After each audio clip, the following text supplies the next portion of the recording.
The cold never bothered me. That's something I always told people when they asked what I was doing all the way up here in Alaska, alone, writing articles nobody read for magazines that barely existed. My name is Owen Keyes, 35 years old, divorced, former anthropology professor turned self-proclaimed investigative journalist, the type who spends his nights drinking instant coffee in an old ranger cabin and his days chasing ghost stories the rest of the world forgot. I wasn't looking for anything spiritual. I wasn't even looking for the truth. Just a good story, something weird enough to maybe go viral for a change, something that would prove I was still worth listening to. I didn't know that what I'd find in those mountains would undo everything I thought I knew about history, about Jesus, and about the nature of life itself. It began the way these stories usually do, with a rumor. I was in a bar in Toktina, nursing a cheap beer and warming my boots by fire when I overheard a guide talking to a tourist. Old man lives past Glacier Hollow. Nobody knows how long he's been up there, the guide said, voice low, like he was trading secrets. Doesn't age, doesn't die. Locals say he's got eyes like he's seen the flood. The tourist laughed. I didn't. Some people say he was there when they crucified my lord, the guide added, half joking. You ask me, guy's a legend. Some say he built a cabin out there 200 years ago. Some say he never built it. It was just always there. That was all I needed. I waited till the guide left, then bought the tourist another drink and got the coordinates. The place was almost unreachable in winter. But it wasn't winter yet. The first snow had just dusted the treetops, and I knew I had a window. I packed light, cold gear, camera, notebook, audio recorder. I told no one. I wanted the story unfiltered, raw, mine. What I found in Glacier Hollow was not a man, not in the ordinary sense, not in the way we define a life. I found something ancient wearing human skin, and his name was Eli. The hike took 3 days. No trails, no signs, just rumor and a GPS coordinate that blinked like a taunt. The deeper I went, the quieter it got. No birds, no wind, just stillness. On the third night, I saw a light through the trees. Not fire, not LED. Something softer, like starlight made solid. I crept forward. There, nestled beneath an overhang of rock and ice, was a cabin. It didn't look abandoned. It looked eternal, like the trees had grown around it, like the mountain had formed around the structure instead of the other way. Smoke curled from the chimney. I knocked. No answer. I knocked again. And then I heard a voice from inside, calm, deep, familiar in a way that made my skin prickle. Come in, Owen. I froze. How did he know my name? The door creaked open before I could answer, and there he stood, a man who looked ordinary, maybe 70 years old. Weathered, sure, but not ancient, not mythical, just there. But his eyes, they weren't 70. They weren't even human. Sit, he said, motioning to a wooden chair by the fire. I did. He offered me tea, no words, just gesture. I nodded. My voice was stuck somewhere in my throat. We sat in silence for a while. I studied him. His hands didn't shake, his breathing was steady, but the air around him felt charged, like standing near a power line or an altar. Then he spoke again. You came for the story, he said. I nodded. You know why I'm here? He smiled. Not kindly, not cruelly, just knowingly. You think I'm a myth, a relic. You want to know how I've lived so long. My mouth opened, but he held up a hand. First, you must understand what time is, because what you call history is a thread someone else wove, and what you call life is only half the story. I pulled out my recorder, set it on the table. He nodded. You may record, but you won't believe, not yet. Then Eli leaned forward. His eyes glinted in the firelight, and the room felt suddenly ancient. I was born in Galilee, he said. My breath caught. Not the Galilee you know, not the map, the moment. I didn't understand. Not yet. But I listened. And what he told me about his birth, his journey, and the man he called Yeshua would unravel the seams of reality itself. He said his name was Eli, short for Eleazar, he explained, though no one had called him that in 1,000 years. I was born during the reign of Herod Antipas, he said quietly. My father was a stonecutter. My mother, she saw things, heard things. In our village, they called her mad, but prophets always sound mad before the truth comes to pass. He stared into the fire, the orange light catching the grooves of a face too symmetrical for its age. I met him when I was 15. Who? I asked, though I already knew. Yeshua of Nazareth. Jesus. He said the name with a reverence that felt cellular, like the sound alone bent gravity. You were there? I asked. My voice sounded thin, out of place in the cabin's sacred silence. He nodded. I didn't follow him like the others. I didn't become a disciple. I didn't need to. He found me. What do you mean? Eli leaned back. His face relaxed, but his eyes never did. They stayed alert, ancient. He told me something in a marketplace, he said. 3 words, that's all, and it changed everything. What did he say? Eli's voice dropped to a whisper. You remember me. The fire cracked. The wind outside moved like breath. I didn't understand what he meant, Eli continued, not then, but I couldn't forget the way he looked at me, like he knew me, not from the market, not from my village, from before time. I scribbled notes as fast as I could, but my hands were trembling, not from fear, from something else, resonance. I followed him in secret, Eli said, watched from a distance, heard him speak things that haven't made it into any scripture, saw him do things the Gospels wouldn't dare describe. Like what? I asked. Eli didn't answer directly. Do you know what a field is, Owen? You mean like a farm? No, he said. I mean a field, as in physics, a field of force, a field of presence, consciousness. I stared at him, lost.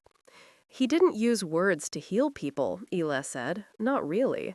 The words were for them, but the work was done in the field. I was still confused. What do you mean?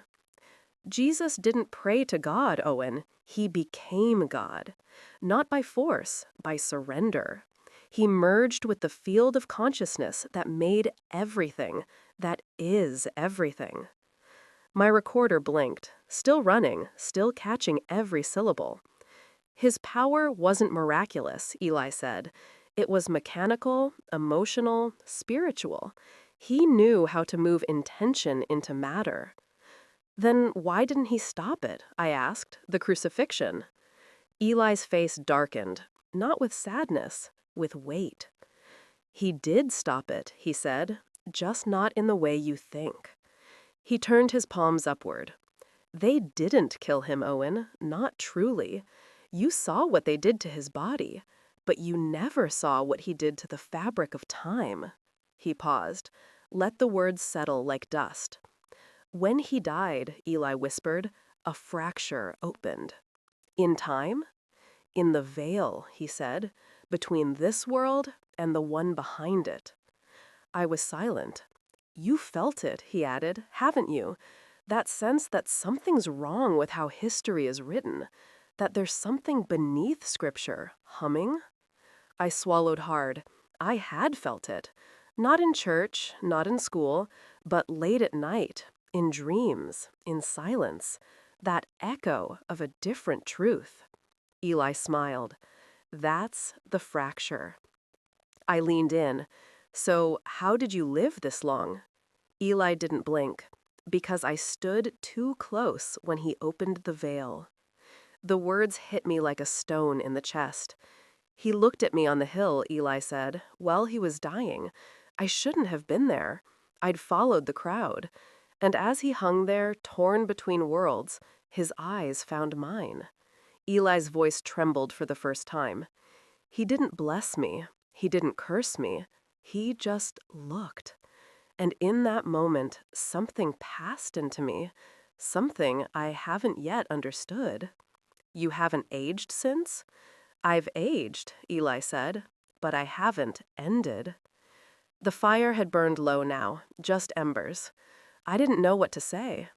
I've wandered for centuries, he said, through cities that fell, through plagues, through wars, always hiding, always remembering. Why now? I asked. Why tell me this now? He looked at me then, really looked, and the fire seemed to flicker in response. Because the veil is thinning again. I felt my throat tighten. Something's coming, Owen. Something we've seen before. A loop. A cycle. And this time, you're not just watching. A silence fell between us. You're part of it. I didn't sleep that night. Eli gave me a bedroll by the fire, even offered me more tea, some herbal mixture that smelled like pine and something older. But I couldn't close my eyes, not after what he'd said, not after what I'd felt. Because here's the thing, he wasn't telling a story like a crazy man. He didn't have that desperate gleam in his eyes that conspiracy theorists do. He was calm, measured, grieved almost. And somehow that made it worse, because it meant he believed it. And deep down, I was starting to believe it too. The next morning, mist hung thick outside the cabin. Eli stood barefoot on the snow-covered porch, eyes closed, face turned toward the rising sun. You meditate? I asked, stepping out. No, he said softly. I listen. To what? He opened his eyes. To the field. We walked that morning. Not far, just into the trees behind the cabin, where the ground dipped into a hollow and a stream curled through the rocks like a silver thread. Eli moved like a man in tune with the land, not old, not frail, just quiet, like the forest knew him. He stopped at a moss-covered boulder and sat. This is where she spoke to me, he said. Who? The one who called herself Miriam, he answered. She was more than you've been told. You mean Mary Magdalene? He nodded. She knew what the others didn't. She saw the fracture. I took out my notebook. What do you mean? Eli looked into the water. Most saw Jesus as a teacher, some as a healer, others as a threat, but she saw the architect. I sat down beside him, waiting. She understood that what he was doing wasn't about sin or salvation in the way you think, he said. It was about remembering, about reconstruction. He turned toward me. She told me the truth, the part they erased. I felt cold, though the air was calm. She said Jesus wasn't here to start a religion. He came to disarm a system, a code built into the consciousness of mankind that keeps us small, afraid, divided. I barely whispered, "What code?" The idea, he said, that we are separate from each other, from the divine, from power. He paused, letting the words land. That illusion is the fracture, and he came to seal it. I sat with that in silence. What happened to her? I asked. Eli smiled, distant. She fled, took refuge with others who saw the truth. They carried fragments of his teaching, not the parables you know, but the mechanisms, the blueprints for spiritual reconstruction. He leaned close. And they've been hiding them ever since, in places no church would dare enter. Because if people remembered, truly remembered, he tapped his temple. The system would collapse. I swallowed hard. You're saying this is a cover-up? He laughed, not cruelly. No, a misunderstanding that became a prison. He stood, brushing snow from his coat. And it's lasted for 2,000 years. Back in the cabin, Eli showed me something. A box, small, carved from dark wood that shimmered strangely in the light, like it wasn't quite solid. He opened it with reverence.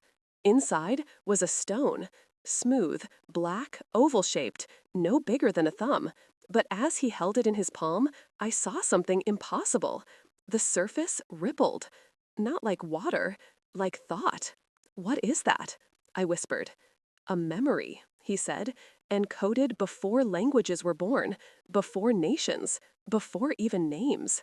He pressed it gently into my hand. And then, everything changed. The world fell away. Suddenly, I wasn't in the cabin anymore. I wasn't in Alaska. I wasn't anywhere I understood. I saw light, vast, golden, a field stretching beyond space and time. And in the center, not a man, but a presence, radiant, alive, familiar in a way that made my soul ache.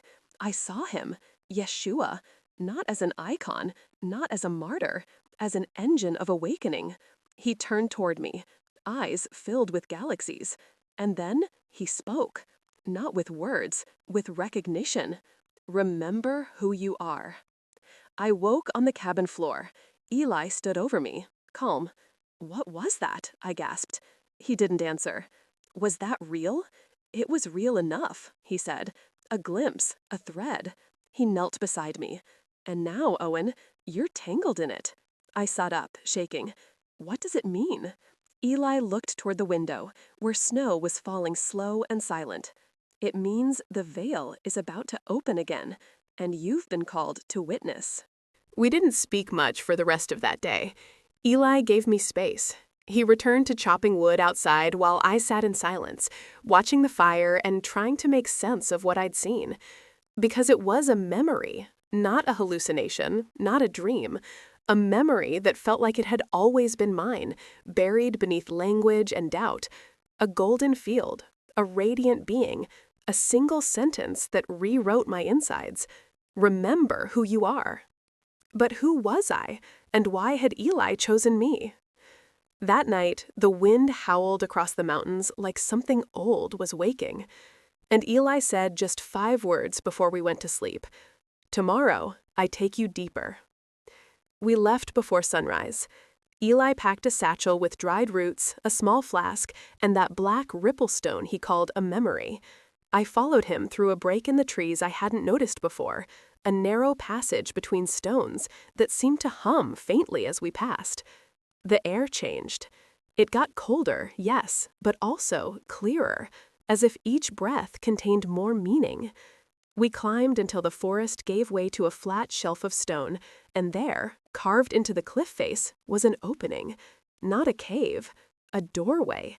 Geometric, precise, too perfect to be natural. What is this place? I asked, breath fogging. Eli didn't answer. He lit a small lamp and stepped inside. I followed.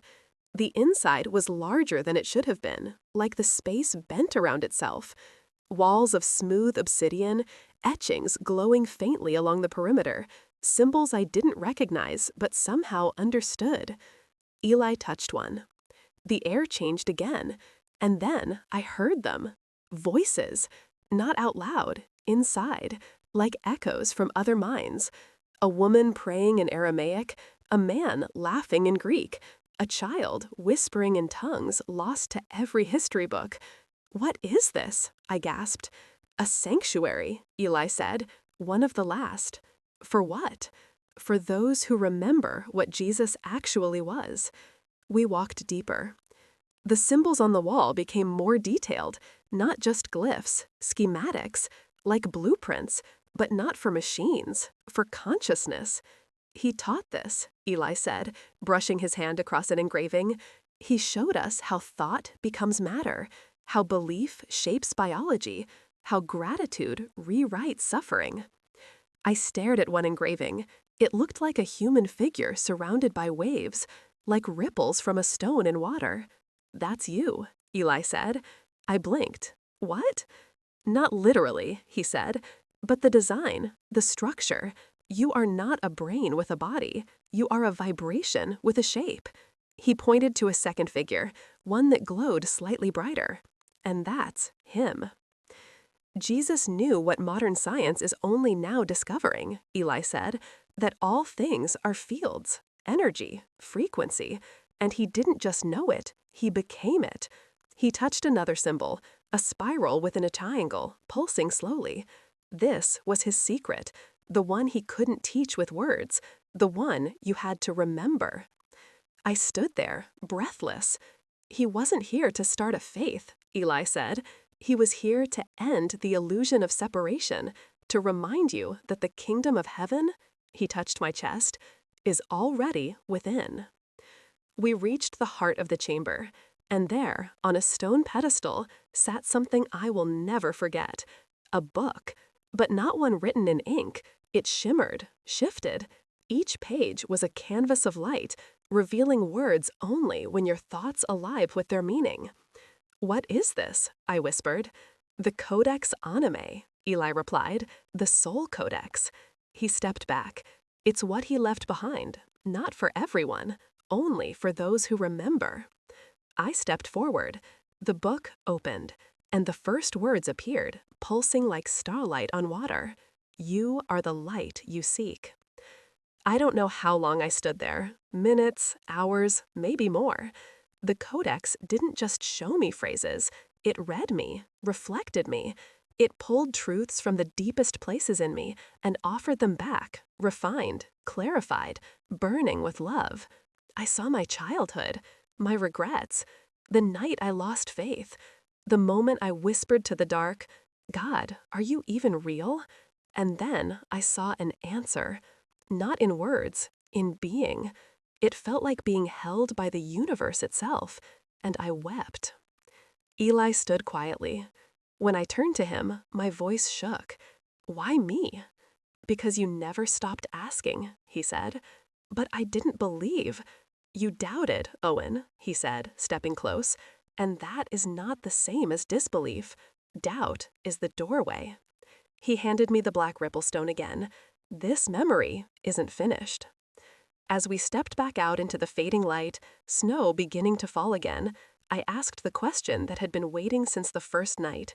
What happens now? Eli looked to the horizon.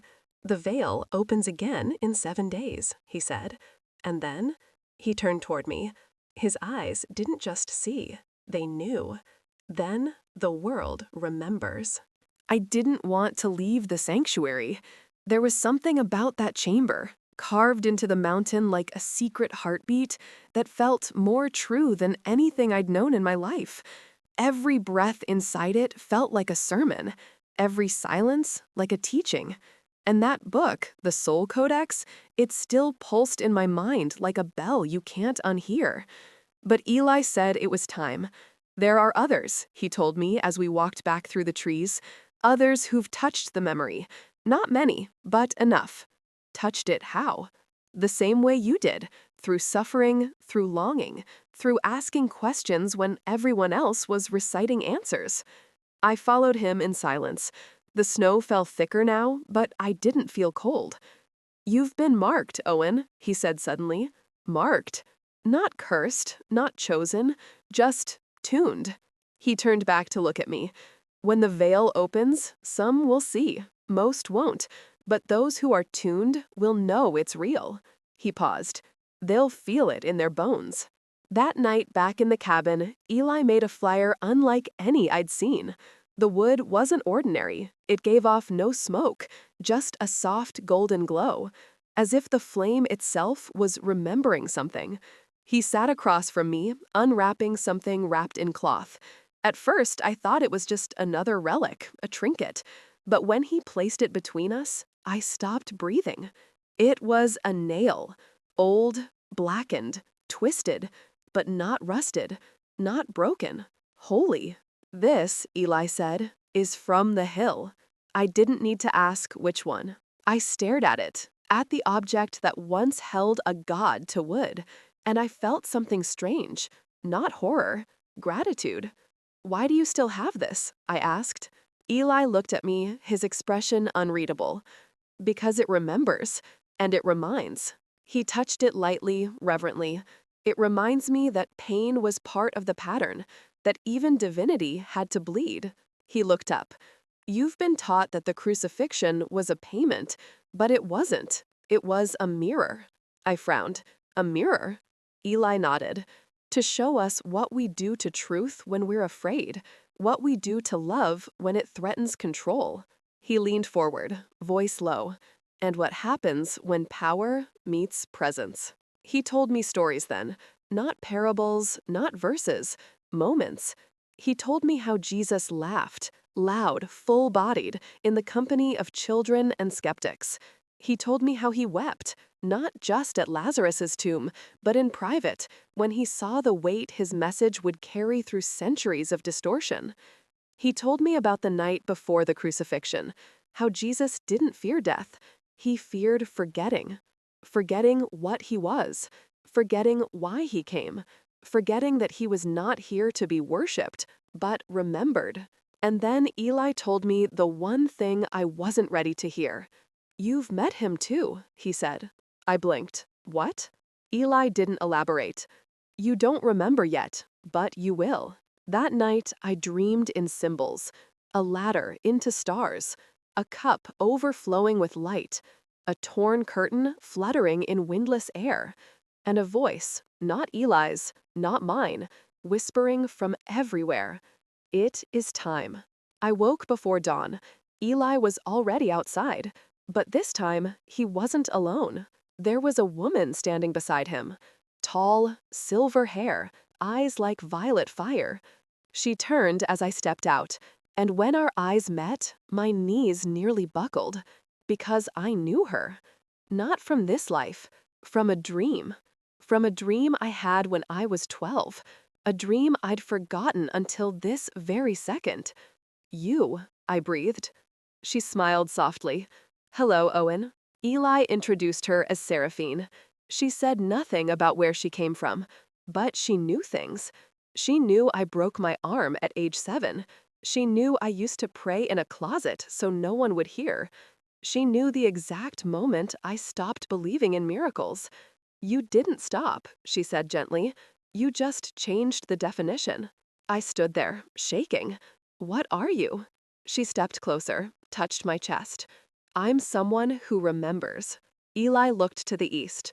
"The veil is almost ready." I turned. The sky was beginning to glow, not just with sunrise, but something other. A shimmer in the air, like heat off asphalt, but colder, quieter, hungrier. "What happens when it opens?" I asked. Eli didn't answer, but Seraphine did. "The world won't end," she said. "It'll reveal." "Reveal what?" She smiled. "The part of you that never forgot." They built a fire circle before dawn. Not just logs and stone, symbols.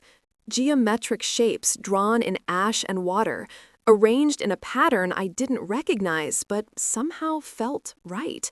Like something ancient was being summoned, not with spells, but with memory. Eli stood at the northern edge, Seraphine at the southern, and I, without instruction, found myself walking to the west. As I stepped into place, a vibration began in my chest. Not fear, recognition. Seraphine reached into her satchel and drew out what looked like a piece of crystal. Not clear, not cloudy, more like frozen light. She held it over the flame, and as the morning sun crested the horizon, the crystal caught it and bent the beam into a circle of firelight around us. Eli's voice broke the silence. "Today, the veil thins, not just here, everywhere." He looked at me. "But only some will see it." Seraphine continued, her voice like silk over stone. "This is not a ritual, not a rite. It's a reminder. We are not awakening something outside us. We are removing what numbed us." She looked at me with those violet eyes. "And you must decide. Stay asleep or remember." The ground pulsed, literally. A tremor, soft but deliberate, moved through the soil beneath our feet. Birds scattered from the trees. A hush fell over the world like it was holding its breath. And then, from above, I heard it. Not thunder, not wind. A tone. Clear, constant, vibrating inside my skull like the beginning of creation. Seraphine smiled. "The veil has opened." I turned in place, heart racing. But nothing had changed. The trees were still there, the snow, the cold. And then everything changed. The air peeled. That's the only word for it. It was like the space between things turned inside out, and suddenly the sky wasn't just sky. It was a curtain being pulled aside, and behind it, light. Not blinding, not even bright, just alive. It shimmered, shifted, revealed. And then, through the veil, I saw them. Figures, dozens, maybe hundreds, walking across the ridge like silhouettes made of memory. Some looked human, others didn't, but none of them were solid. They were impressions, like echoes burned into the fabric of time. Eli pointed. Witnesses. Witnesses to what? I asked, voice shaking. To the first veil, he said. To his death, to his return, to the teaching they buried. I stared, overwhelmed. Why are they here now? Because someone has remembered enough to pull them forward. He looked at me. You, Owen. The light intensified, but not like a flash, like a pulse. Each wave revealed more faces, more figures. And then, at the center of it all, a being stepped forward. Not Eli, not Seraphine, not even human, but familiar, radiant, robed in light that looked like woven breath. And when it opened its mouth, the sound wasn't speech. It was scripture, not written, but remembered. I fell to my knees. The sound filled my mind with moments, not stories, truths. That love is not an emotion, it's a technology. That forgiveness is not moral, it's mechanical. That the universe responds not to prayer, but to belief. And belief isn't what you say, it's what you expect. The veil pulsed again, this time through me. And suddenly, I wasn't just watching, I was inside the field, inside the light, inside the memory. I saw the cross again, but not as tragedy, as template, the blueprint of transcendence through surrender, not death, reintegration. And then, just as quickly, it faded. The veil sealed like silk drawn through a ring.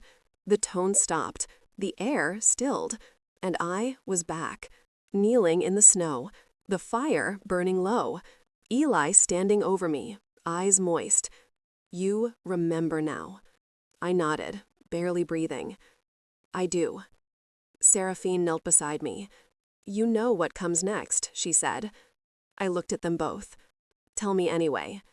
Eli placed a hand on my shoulder. Now, you speak. I didn't want to speak. I didn't think I could. How do you put something into words when it was never in language to begin with?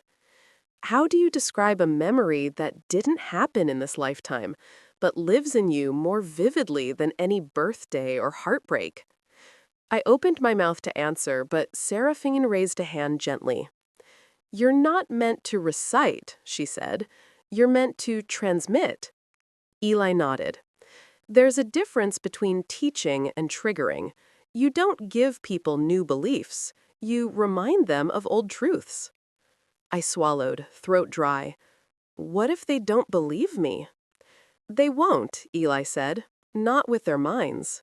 He stepped closer. But their soul will remember, just like yours did. That night, I sat alone by the fire while they slept. My notebook lay open beside me, but the pages were blank. What could I write? That I'd met a 2,000-year-old man who remembered Jesus? That I'd seen the veil between dimensions peel like paper? That I now knew forgiveness wasn't moral but vibrational? Who would read that and believe me? And then I heard it. Faint. Inside. The voice. You're not writing for their minds. You're writing for their memory. I picked up the pen, and I wrote one sentence. Jesus wasn't a belief system. He was a frequency. The pen moved on its own after that, not by magic, by memory. Something buried deep began to surface. Words I didn't recognize, but understood. Teachings I'd never heard, but agreed with. It wasn't channeling. It wasn't dictation. It was remembering. When I finished, the page was covered in strange symbols. Some were letters, some weren't. I showed Eli in the morning. He studied it silently, then handed it to Seraphine. She looked up, eyes shining. You wrote in the tongue of the first teachers. I blanked. But I don't know how. You didn't learn it, Eli said. You reconnected to it. He placed her hand over my heart. It's in here. Always has been. Later that day, we hiked to a ridge above the tree line. From there, the world opened wide. Endless mountains, frozen lakes, sky that felt like it had depth. Eli turned to me. This is where we part. What? You won't see me again. Why not? He smiled softly. Because you no longer need to. I wanted to argue, to beg for more time, more answers. But I felt the truth. He wasn't dying. He was dissolving, returning to the memory that made him. Seraphine took my hand. You'll go back, she said, not to who you were, but to where they are. I nodded. I understood. The story's not about me anymore, is it? She smiled. No, but you're how they'll remember it. That night, they vanished.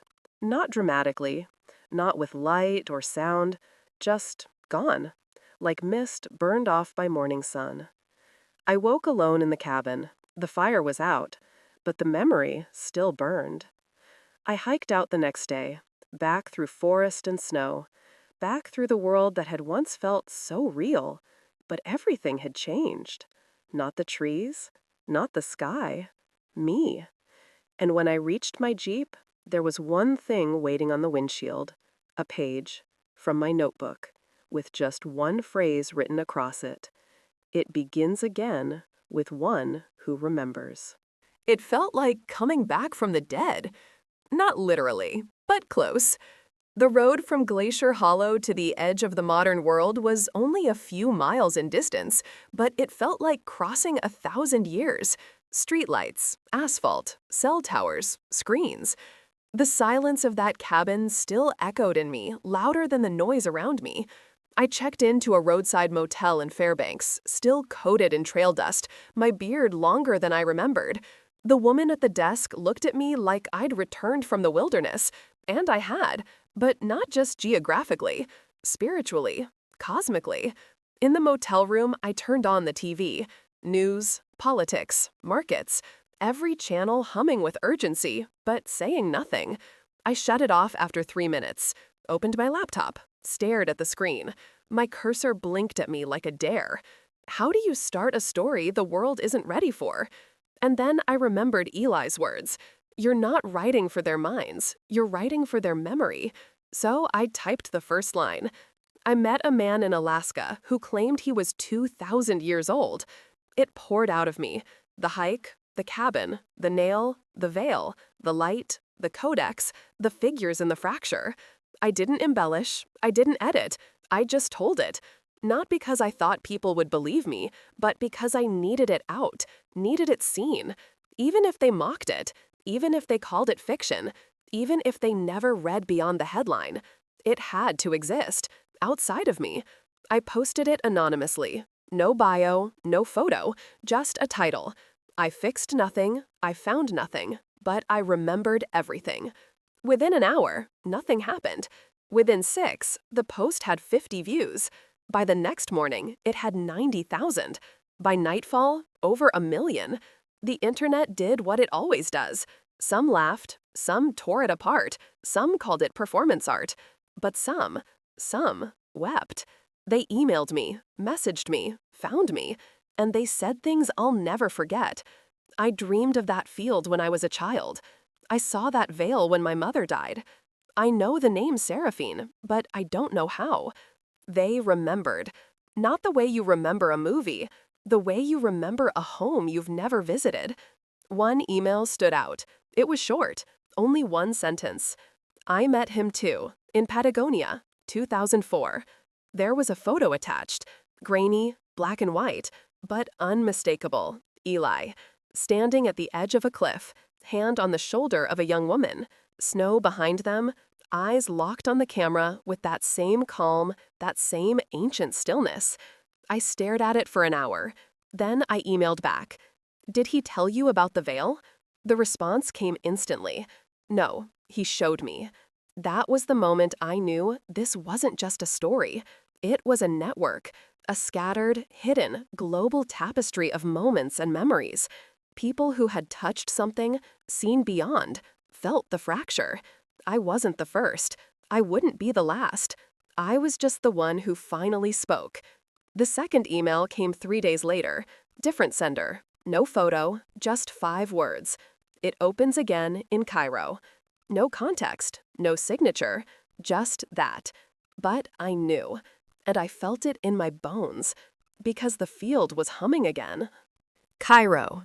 The name hit me like a trigger, not a suggestion, a summons. I stared at the email for a full hour, reading the words again and again. It opens again in Cairo. I hadn't told anyone where I was going next, because I didn't know. But somehow, this stranger did, just like Eli had known my name the night I arrived in Glacier Hollow. The memory wasn't finished with me. The field was calling again. I booked the ticket that night. Fairbanks to Anchorage. Anchorage to New York. New York to Cairo. 36 hours of airports, recycled air, and noise, but none of it touched me. I moved through the terminals like a ghost wearing headphones, listening to one thing over and over. The tone. That low, clear frequency I'd heard when the veil opened. I'd recorded it on my phone. Only 5 seconds, barely audible. But when I played it, something in me vibrated, remembered. When I landed in Egypt, it was midnight. Heat in the air like a memory from another life.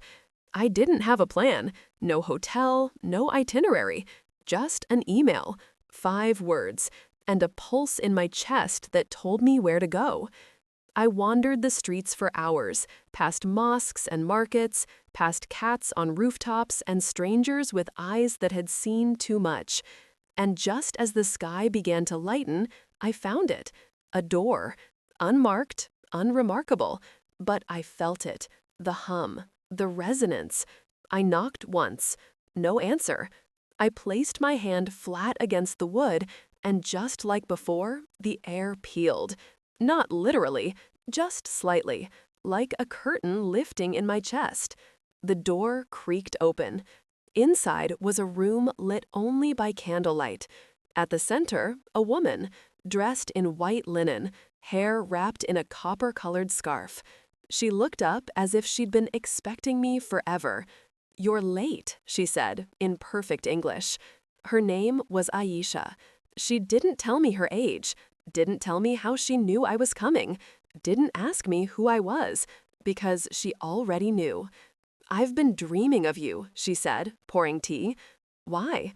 She shrugged. "Dreams aren't messages, they're meetings." I didn't understand, but I didn't need to. She handed me the cup. "The veil will open tonight." "Here?" She shook her head. "Below." She led me through a corridor behind the candlelit room, stone walls, cool air, deeper than a basement. The path twisted downward in impossible ways, stairs that turned back on themselves, doors that opened into echoing chambers. At one point, I swear we passed a room filled with sand falling upward. We emerged into a chamber that felt older than the world. No light, no sound, just a presence, like we had entered the lungs of the earth itself. At the center of the room was a mirror, not made of glass, made of something else, still, black, reflective. Aisha stood behind me. This is the second witness. I stared into the mirror, but it didn't show me. It showed him, Yeshua, not robed, not wounded, just present, alive, infinite. And then the mirror changed. It showed me, but not me now. Me before the pain, before the story, before the forgetting. I saw myself as light, as presence, and I remembered. Not a life, a purpose, why I came here, why I chose to forget, and why it was time to wake up. The tone returned, not from speakers, not from outside, from the mirror. It vibrated in my spine, in my ribs, in the marrow of memory. The mirror rippled, and the veil opened again. This time, it wasn't a vision. It was an invitation, a corridor of gold, a hallway of sound and silence. And standing in the threshold was Seraphine, smiling. Not with her mouth, with her being. "Ready?" she asked. I stepped forward. I stepped through the threshold, and the first thing I noticed was that there were no shadows. Not because it was bright, because everything was light. Even the space between things, even the silence, shimmered with its own kind of glow. It wasn't physical, it was truth-shaped. Seraphine walked beside me, barefoot. Her feet didn't disturb the golden path beneath us. In fact, I wasn't even sure we were walking. It felt more like remembering how to move before feet were invented. The corridor curved, widened, and then opened into a vast chamber that wasn't a room. It was a memory sphere. Everywhere I looked, I saw scenes from across time. A weeping woman clutching a bloodied robe. A man writing by candlelight in a script I'd never seen. Children laughing in a city made of light. A star falling into water that didn't splash, it sang. And in the center of it all, a table, stone, carved with symbols that looked like Eli's codex, but somehow older. At the table sat 4 beings, and when they turned to look at me, every part of me knelt, not from fear, from recognition. These weren't gods, not aliens, not angels. They were recorders, keepers of memory, not judging, not watching, preserving. One of them spoke without moving its mouth. Its voice came from inside me. "You carry the tone." I swallowed. I don't know what that means. Another being leaned forward. Its face was fluid, like silver made of breath. "You remembered before it was time. That makes you a bell." Seraphine nodded. "You rang the field, Owen, and now it's listening." The beings showed me things then, not with images, with direct knowing. Downloads of knowledge like stars being poured into my bloodstream. I saw how Yeshua altered the collective timeline with his death and his decision to return. How the veil was never meant to be permanent, only protective, like gauze over a healing wound. How Eli wasn't the only one who remembered, just the first to step forward in this cycle. And I saw myself, not as a writer, not as a man, as a note, a single sound in a vast harmonic structure. When I resisted, one being said simply, "Your doubt is the instrument, not the flaw." I wept again, the kind of weeping that comes when your soul finally feels seen. And then one final truth was given to me, not as knowledge, but as a charge. Go back, not to teach, to awaken. I opened my eyes. I was back in the mirror chamber, on the floor, breathless. Aisha knelt beside me. Tears streaked down her face. "You heard it," she whispered. I nodded, shaking. I was it. We walked back through the winding corridor without speaking, back into the Cairo night. I didn't feel human anymore. I felt human plus, like a chord had been added to my melody. The stars above looked closer, not physically, spiritually, like they were leaning in, listening. At the door, Aisha placed something in my palm, a stone, smooth, dark. It rippled faintly, just like Eli's.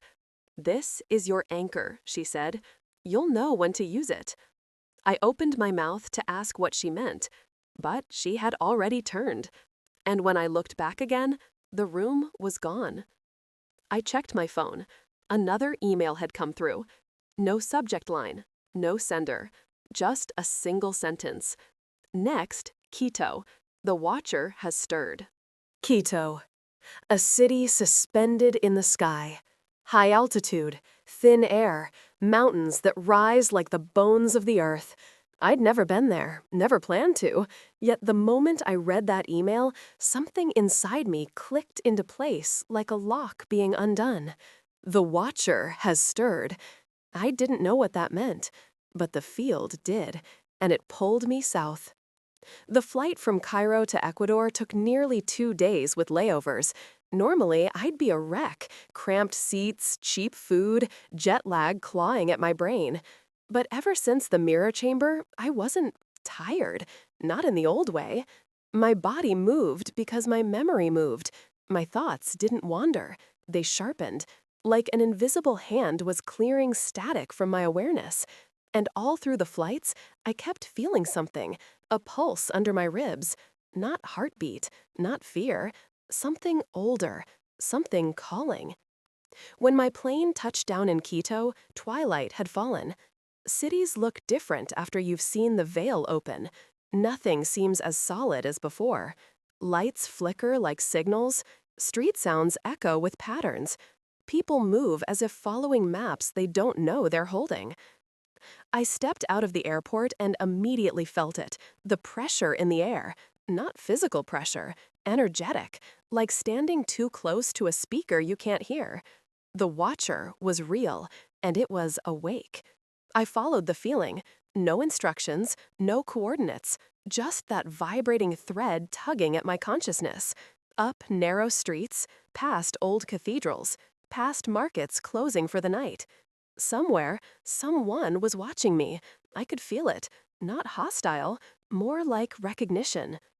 Finally, the thread pulled me toward a steep stone stairway disappearing between two cracked walls. No sign, no light, just shadow. But the moment I stepped onto the first step, I knew this was the place. Halfway up the stairs, a voice spoke behind me. "You're early." I turned. A man stood at the base of the stairs. Tall, wrapped in a heavy coat, his features sharp but not harsh, eyes dark enough to be bottomless. He wasn't threatening, but he wasn't human the way humans usually are. "Who are you?" I asked. He climbed the steps toward me with slow, deliberate movements. Someone who's been waiting a long time. For me? For anyone who remembers. He reached the top first, pushed open a wooden door, stepped inside. I followed. The room wasn't a house, wasn't a temple. It was a vault, filled with relics, scrolls, crystals that hummed faintly. And on the far wall, painted in deep crimson, was a symbol I'd seen only once, the spiral within the triangle. The same one from Eli's sanctuary. I whispered, "You're one of them." He turned, expression unreadable. "One of who?" "The witnesses." He smiled slightly. "No, the witnesses observe. I guard." He approached a large stone slab in the center of the room. Something lay on it, covered by dark cloth. "The Watcher," I said before I could stop myself. He nodded. "Do you know what that word means?" "No." He placed a hand on the cloth. "It means one who remembers for those who cannot." Then he pulled the cloth away. I stepped back, breath catching, because on the slab was a body, but not dead, not alive, suspended, breathing without breath. A face both ancient and newborn, skin faintly glowing, eyes closed, hands folded over the chest, a ripple stone embedded in the palm. And I knew instantly, he was like Eli, but older, much older, possibly the first. "This," the Guardian said, "is Azaru." The name hit me like a thunderclap of déjà vu. I'd never heard it, but I recognized it. Somewhere in the gold-lit memory corridor, his face had passed by me like a whispered warning. "Why is he here?" I asked. "Because he is dreaming the veil," the Guardian said. "And someone disturbed that dream." He turned to me. "You did." Cold shot through my spine. "What do you mean?" "When you rang the field, when you stepped through the threshold in Cairo, when you remembered too loudly," the Guardian gestured to the figure. Azaru felt it. The Watcher's eyelids fluttered, just barely. The air around him vibrated. The guardian's voice dropped to a whisper. You woke him. The stone embedded in Azaru's hand glowed faintly. A pulse, a heartbeat of memory. The guardian grabbed my shoulder. Listen carefully, Owen. When the Watcher wakes, the veil doesn't just thin. The Watcher exhaled. Just one breath. And every relic in the room answered with a soft hum. Just one breath. The Watcher exhaled. Just one breath. And every relic in the room answered with a soft hum. It breaks. Azaru's eyes opened. Pure light. No iris, no pupil, just brilliance. And when he spoke, it wasn't with sound. It was with remembrance. You returned. My knees buckled, because his voice inside me wasn't new. It was the same voice from the Golden Field, the same tone that shattered my doubt, the same presence. Azaru wasn't a prophet, or a god, or a man. He was the memory keeper, and now he was awake. The guardian whispered, trembling, Owen, this changes everything. The Watcher sat up, light pouring from his skin, hands glowing, and his next words made my blood turn to electricity. Prepare the others. He is coming. The air shimmered as Azaru sat up. He didn't move like a man rising from sleep, no stiffness, no hesitation. He rose like water, remembering it was once rain, fluid, silent, inevitable. The guardian backed away, not in fear, but reverence. Azaru turned his face toward me. Even though his eyes were still nothing but light, I felt them, not on me, but inside me. He saw everything. Not like a psychic, like someone remembering a story they themselves wrote. He reached out his hand, the one with the ripple stone embedded in the palm.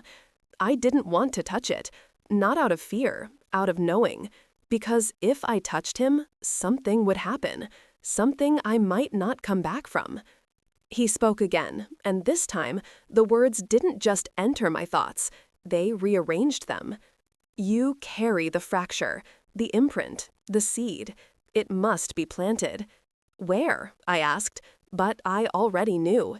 He placed his hand over my heart, and for a moment, I wasn't Owen anymore. I was there. Not physically, not mentally, existentially. I saw the crucifixion, not from the outside, but from the inside out. I was in the field beneath the wood, feeling the earth tremble as Yeshua exhaled for the final time. I was in the crowd, caught between awe and terror. I was Eli, weeping without knowing why.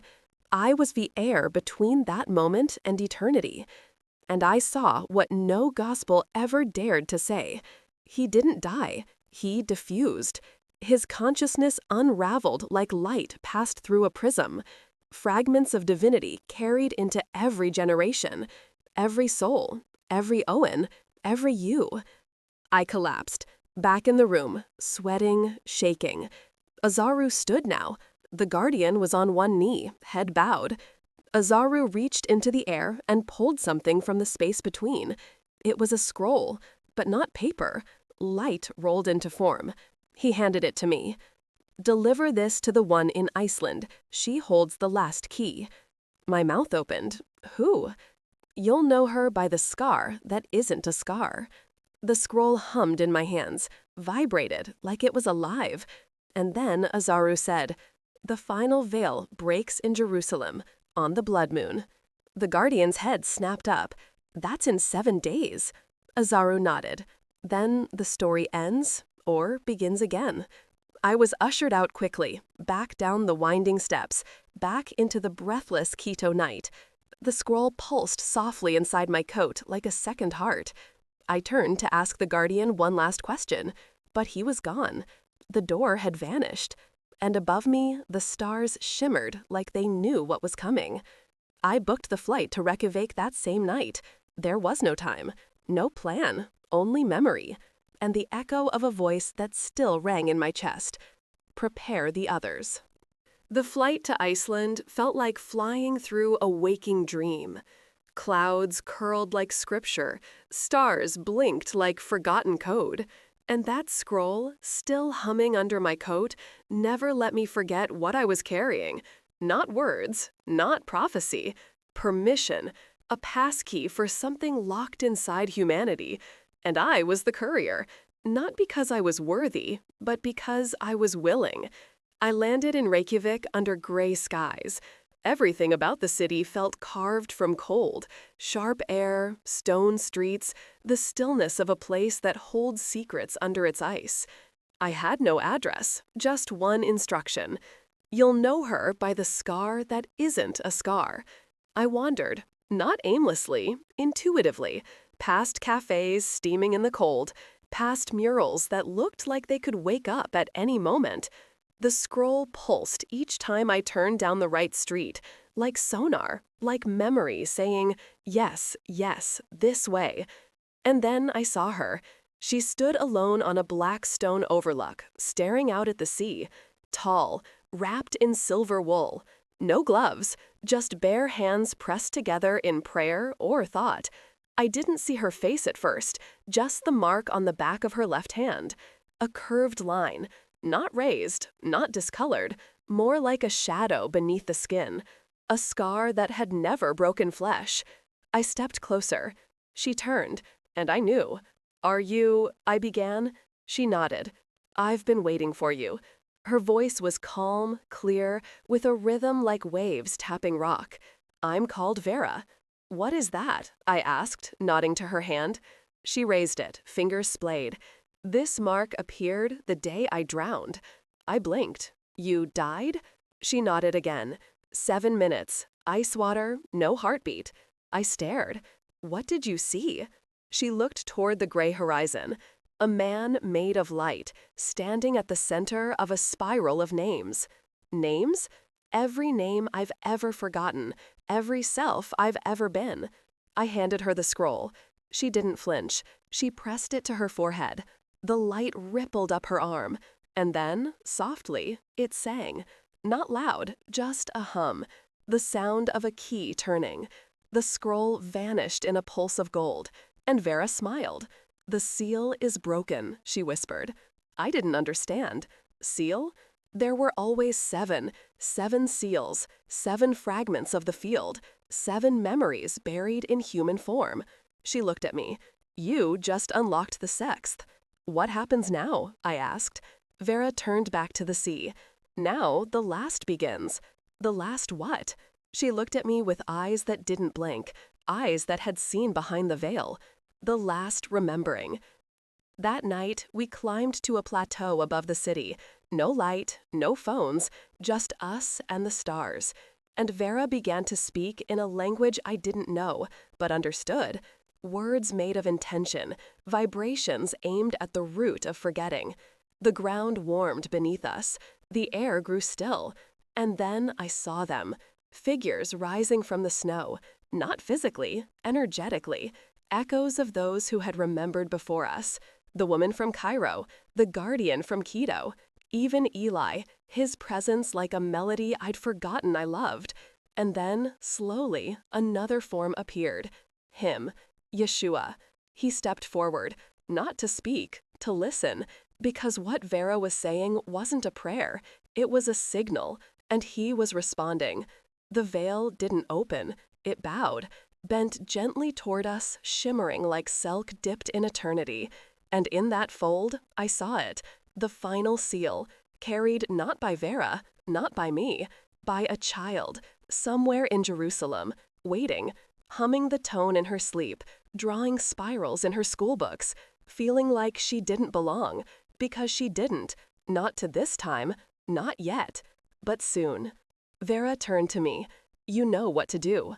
I nodded. Tears on my face I hadn't noticed. I find her. She placed her marked hand on my chest, and when you do, don't speak to her mind. I looked at her. "Speak to her memory," we said together. Jerusalem. I'd never set foot there before, yet it felt like I was going home. Not home like where I was born, home like where my spirit began. Every stone whispered, every alley remembered. The air carried the weight of 1,000 years of prayer, blood, silence, and hope, all woven into a single breath that never left the city. And somewhere in that breath was her, the child with the final seal. I didn't know her name, didn't know her age, only one thing. She was drawing spirals, and she was humming the tone. The same one that pulled Eli out of time, the one that broke Azaru's slumber, the one Vera sang into the Icelandic night. Now it was alive in a girl, small, hidden, but resonant enough to shake the fabric of forgetting. I stayed in the old city, walked its seams from dawn to dusk, the Western Wall, the Mount of Olives, the markets where incense disguised ancient truth. And every so often, in the buzz of traffic, in the laughter of children, I heard it.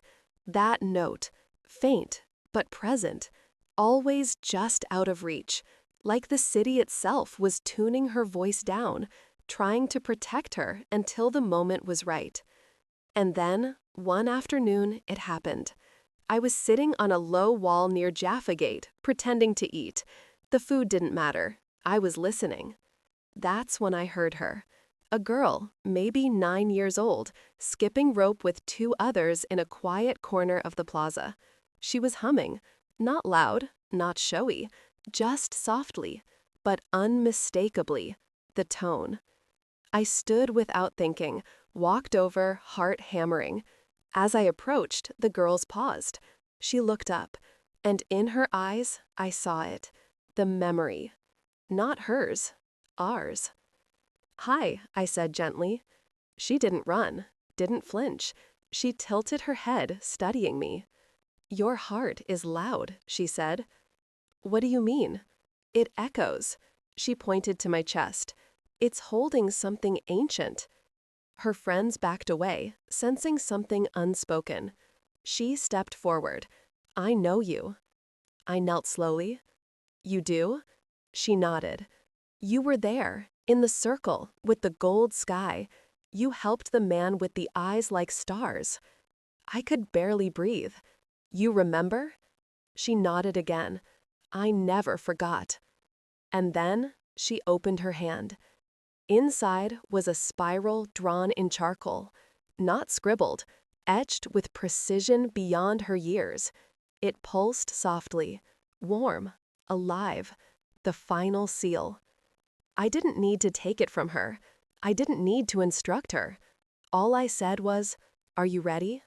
She smiled like the sun breaking through grief. "Yes." And then the sky opened. Not above us, through us. The plaza flickered. The world around us shimmered like a curtain of mist hit by sudden wind. People froze, not from fear, from presence. Because what stepped through that veil wasn't a vision, it was remembrance embodied. Yeshua, whole, present, not as a man broken, not as a story retold, but as the field made flesh. He looked at the girl, then at me, then at the city that had both crowned and crucified him, and he whispered just one word: "Now." The girl placed her spiral on the ground. The tone grew louder, so loud it became silence. And then, every person in that plaza blinked and remembered, not just Jesus, not just the crucifixion, but who they were before the forgetting.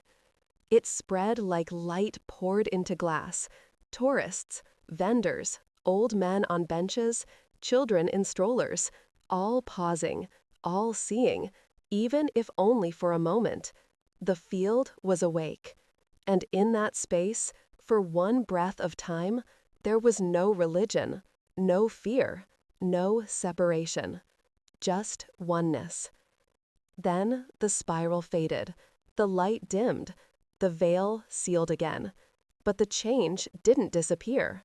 It settled into skin, into breath, into memory. I turned to the girl. She was gone. I looked to the sky. Yeshua was gone too. Only the echo of his voice remained. It begins again with those who remember. The plaza didn't erupt. No one screamed. There was no earthquake, no angelic chorus, no dramatic sign from the heavens. It was quieter than that, more sacred. Like a breath the world didn't know it had been holding was finally exhaled. People wandered away slowly, dazed but peaceful. Some touched their chests as if trying to steady a heartbeat they didn't recognize.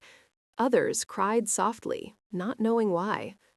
A tourist dropped her phone, stared at it like it had become a fossil. She didn't pick it up. An old man clutched the hands of his grandson and whispered something over and over in Hebrew. And me? I stood in the center, looking at the empty space where a girl had stood and where God had looked at me without blinking. I expected fear, expected disbelief to rush in like a tide to wash it all away, but it didn't. Instead, something else took its place. Not adrenaline, not clarity, but assignment. The kind that doesn't need instructions, because the mission is older than language. That night, I checked into a quiet hostel on the outskirts of the city. I didn't eat, didn't sleep. I sat at the tiny desk in my room and opened the last page of my notebook, and I wrote 3 words. The veil broke. It wasn't a metaphor. It wasn't a dream. It had happened. But what came next? I didn't know. Until I opened my email. One new message. No subject, no sender. Just this. You are not alone. Come to the garden. Attached was a photo. Grainy, twilight, but unmistakable. A walled garden, olive trees bent like weary prophets. I knew the place. The Garden of Gethsemane, where Yeshua wept alone. Where the field first cracked with the pressure of what he carried. Now, I was being called there. Not to mourn, but to gather. I arrived just after sunrise. Soft golden light filtered through twisted branches. The air buzzed, not with insects, with presence. And then I saw them. 7 figures, some familiar, some new, all waiting. Vera, the guardian from Quito, Aisha from Cairo, even Eli, his form flickering at the edge of the visible. Azaru stood in the center, awake, radiant, and next to him, the child, smiling like someone who had seen the beginning and the end and found no contradiction. No one spoke at first. We didn't need to. The garden held the words between us. Azaru lifted his hand, and we remembered together. What followed wasn't a meeting, it was a synchronization. 7 seals, 7 carriers, 7 tones forming a harmonic structure around the memory of Yeshua. Not to resurrect him, not to worship him, but to complete the teaching that was left unfinished. I saw flashes, stone tablets breaking into light, spirals transforming into gates, people around the world waking up from dreams that weren't dreams. Something had shifted, permanently, subtly, profoundly. The veil wasn't just thin, it was permeable. Now anyone could pass through, if they remembered how. Azaru's voice entered all of us. The age of separation is over. You must scatter the tone. You must sing what you know. Vera stepped forward. What if they don't believe us? He looked at her. You're not speaking to their belief. You're speaking to their memory. We knelt, all 7, hands pressed to the earth where blood once soaked stone, and we hummed the tone, together. 7 voices, 1 field, 1 remembering. And the earth answered. A sigh, a bloom. The next chapter had begun, but not for us alone, for everyone. We didn't leave the garden the way we entered. We didn't walk out. We were released, as if the place had been holding us, not the other way around. And once the place had been sung in unity, once the memory had been anchored in the soil, It let us go, scattered us, to the corners of a world still pretending it had forgotten. Vera vanished first. No goodbye, just a shimmer of frost on the leaves where she'd been kneeling. The Guardian returned to the shadows of South America, where jungle and stone remember things language never captured. Aisha walked into the desert. No caravan, no supplies, just trust. Azaru? He remained in Jerusalem, not hidden, not obvious, just present. A silent bell that would wing only when it was time. And the child? She left without fanfare. Because children never arrive for applause, they arrive for activation. And she had done her part. Now it was mine. My flight took me back to the US, a place where the spiritual had been turned into slogans and the sacred reduced to Sunday. But that was the point, not to preach to the enlightened, to hum the tone in the noisiest room. I found a cabin, in the mountains, secluded, quiet. I didn't post about it, didn't tell friends. I wasn't hiding. I was building. A signal, not a literal one, a spiritual one. A place people could come when the dreams got too loud, when the veil flickered in their sleep, when they woke up crying for a truth they couldn't name. I called it the Remembering Room. It started with one visitor, a woman who said she'd had the same dream every night for a month, a man weeping in a garden, saying they forgot the rest. Then a teenager saw spirals in clouds, drew them obsessively. His parents thought he was losing it. Then a veteran, then a nun, then an astrophysicist who claimed to have heard the tone in the rings of Saturn. They came one by one, not seeking answers, seeking permission to remember. I didn't teach, I didn't preach, I just told them what Eli told me. You're not broken, you're tuned. And slowly, something happened. They began to hum, not always out loud, sometimes just in presence.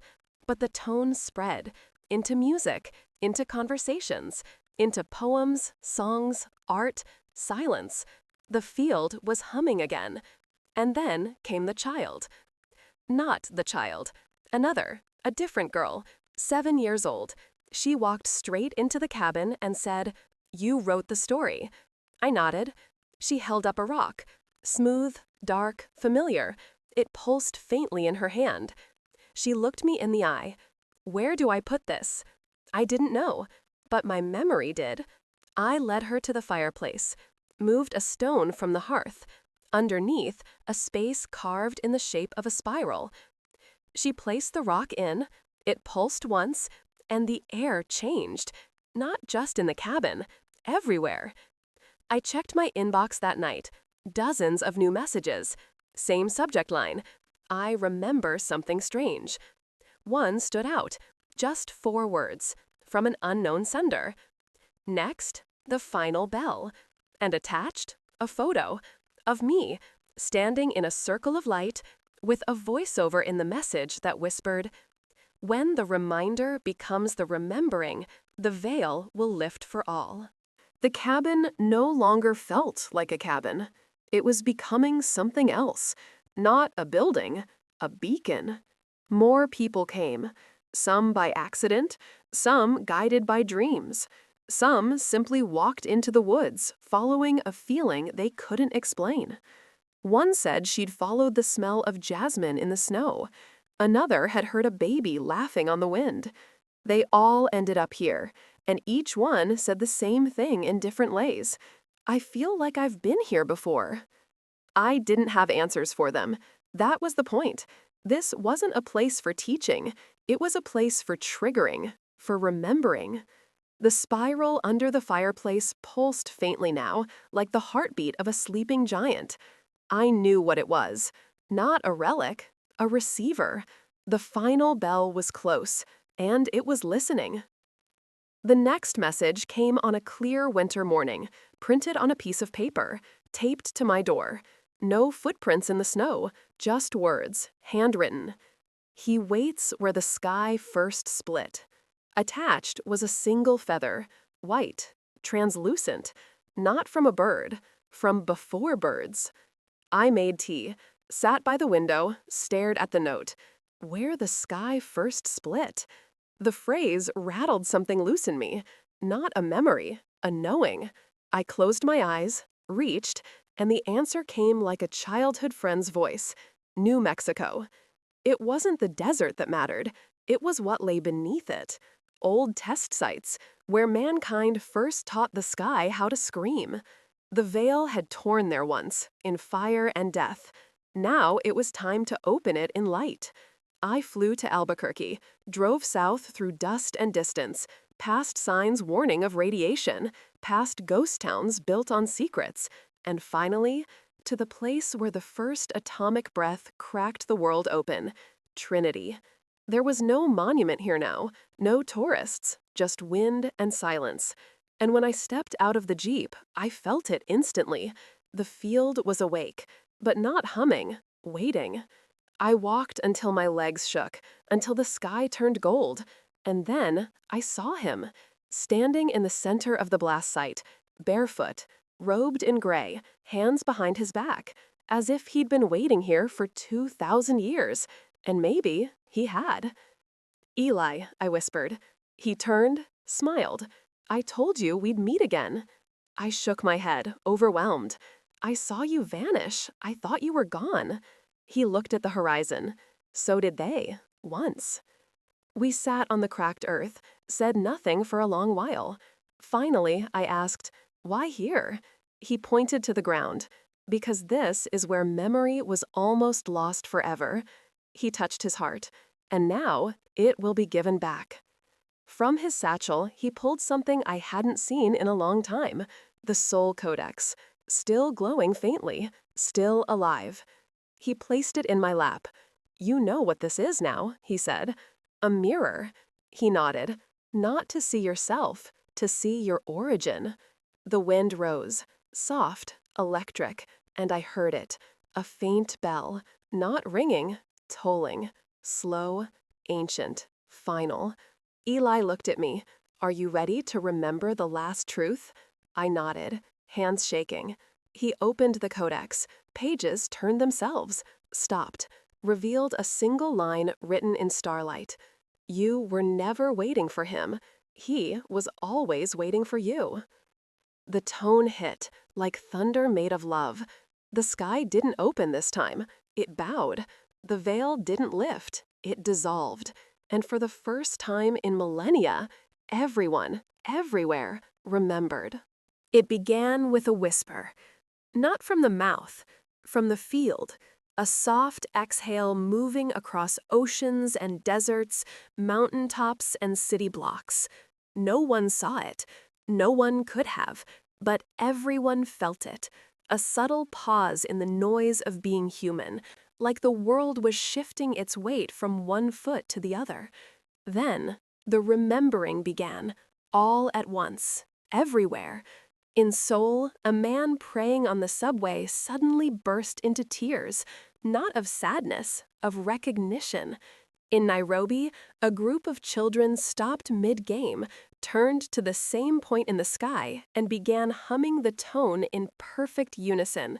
In Rio, an elderly woman fell asleep watching television and dreamed of a garden made of gold light, and when she awoke, she knew the name Azaru without ever having heard it.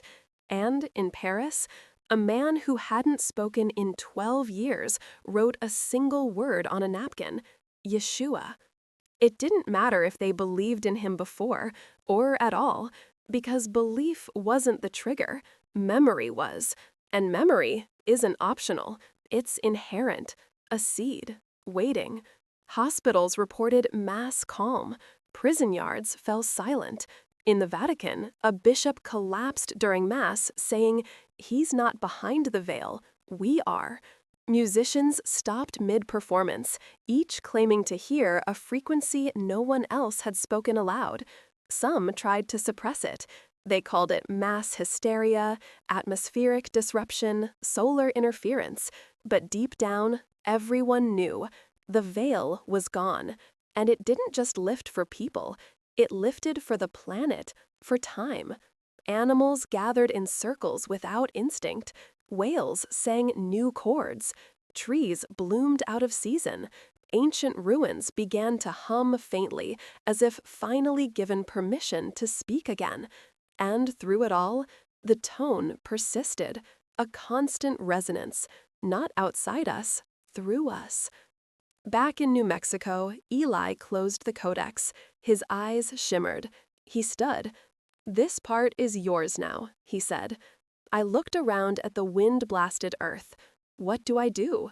He handed me the book. "You remind." I opened my mouth, not to speak, to hum, softly at first, then stronger. The note, the field, the frequency that cracked open time. And in response, every codex across the world, hidden in attics, buried in caves, etched into bone, began to glow. Their pages opened, and from them, beams of light shot upward. 7, 12, hundreds, thousands, forming a grid around the planet, a net of remembrance, a song of completion. That night, the world didn't sleep. It awoke, and everyone, in their own way, felt it. A message that wasn't written, a truth that wasn't taught. You were never forgotten. You were only waiting to remember. The next morning, the world didn't look different. There were still traffic jams, still broken sidewalks and overfilled inboxes. But underneath it all, something had shifted. Like someone had pulled back the curtain on a long-forgotten window, and light, real light, had started to pour in. People didn't know what to call it. The news dubbed it the global calm.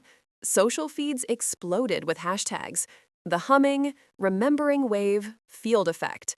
But the ones who truly felt it, they didn't name it. They simply began to act.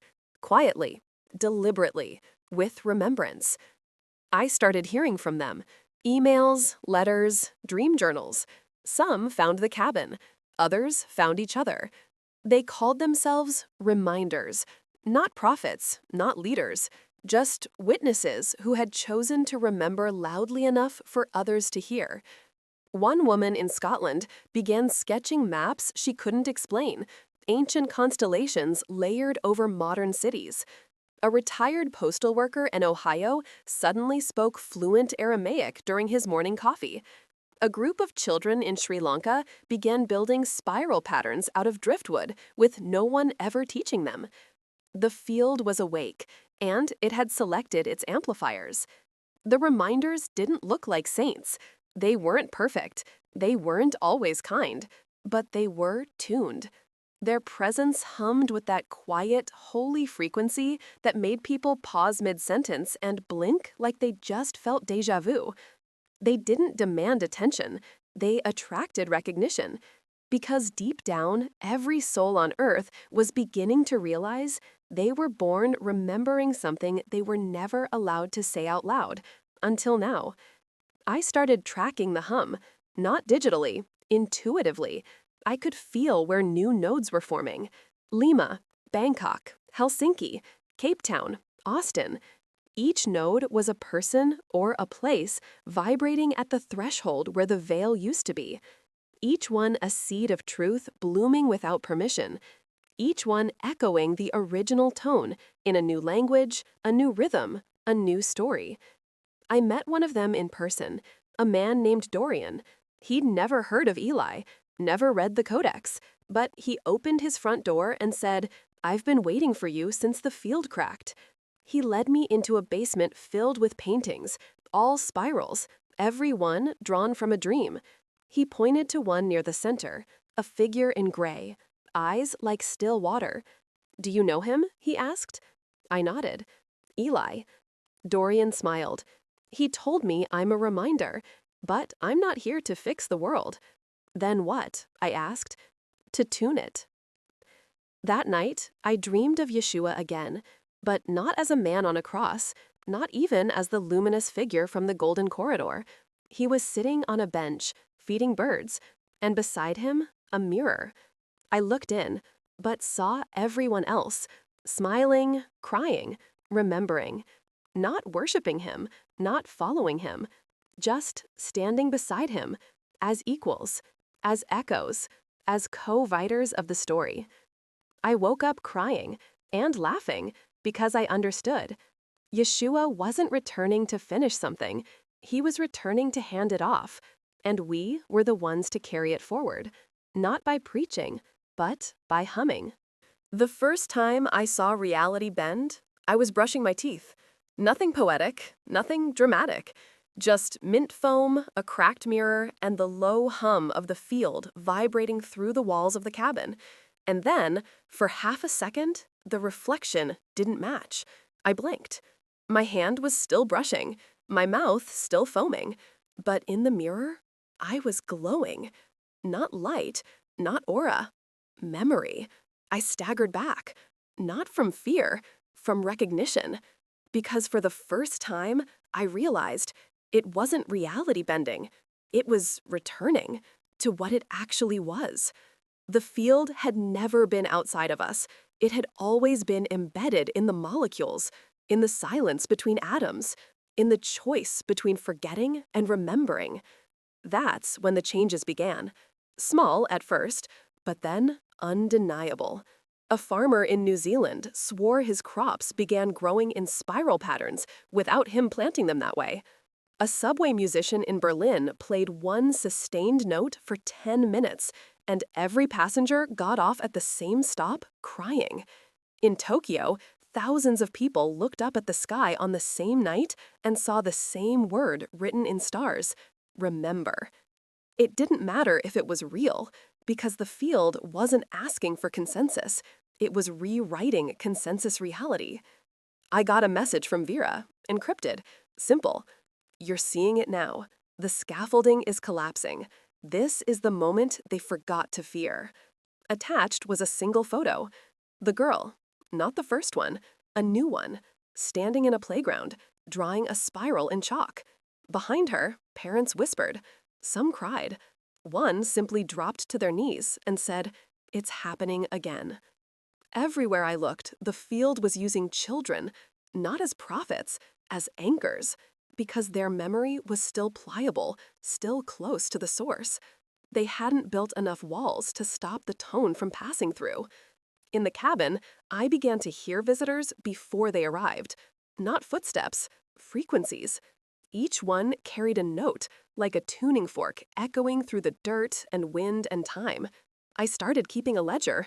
Not names, not locations, just tones. Low ones for grief healers, sharp ones for veil slicers, warm ones for echo translators. Every reminder carried a piece of the score, and together, we were the symphony. One night, Eli returned. No knock, just a presence. I found him staring into the fireplace, not as a man, as light wearing memory. I asked him, "Is this the end?" He shook his head. "This is the first breath." And then he said something that changed me forever. The veil was not the enemy. It was the womb. I sat with those words for days, realized we hadn't escaped something. We had been born from it. The forgetting wasn't punishment. It was preparation. And now we were standing, new, naked, remembering, together. The hum never stopped. But I didn't want it to, because now I understood. It wasn't noise. It was invitation. The world didn't fall apart. It unfolded. And what spilled out wasn't chaos. It was clarity. Banks stayed open. Planes kept flying. But people started behaving like something sacred had shifted beneath their feet. CEOs walked out of boardrooms mid-meeting to sit in silence. Doctors began humming during surgeries, and recovery rates soared. Politicians forgot their talking points on live television and cried, not because they were ashamed, but because they remembered what it was like to feel. The reminders became something else now. They weren't just nodes of memory. They became mirrors. Wherever they went, the truth followed. Not facts, truth. That deep, soul-anchored resonance that said, You were never meant to be this numb. One of them, a teenager named Rio, began drawing chalk mandalas on abandoned buildings in Detroit. Within weeks, those buildings turned into community centers. No permits, no budgets, just people remembering what it meant to gather. Another, a grandmother in Istanbul, hosted forgetting ceremonies. People lined up for blocks to whisper the lies they'd believed about themselves and leave them in a flame-lit bowl. Not to erase, to compost, so the new truth could grow.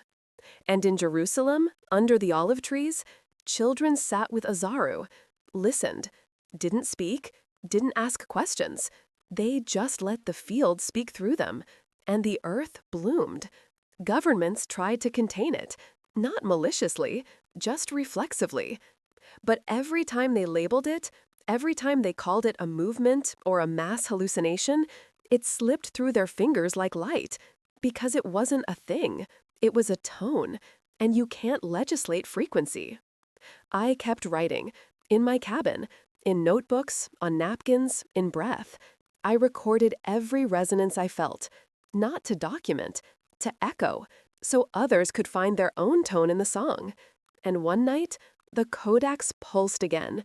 Pages turned, settled, and in my handwriting, though I'd never written it, were these words: "When the soul remembers, time obeys." I stared at that line for hours, until the air shifted, and I knew the next remembering wasn't about places, or tones, or even people. It was about time. Because now that the veil was gone, so were the rules. Time didn't stop. It bent, like heat waves rising from a desert road, like light seen through water.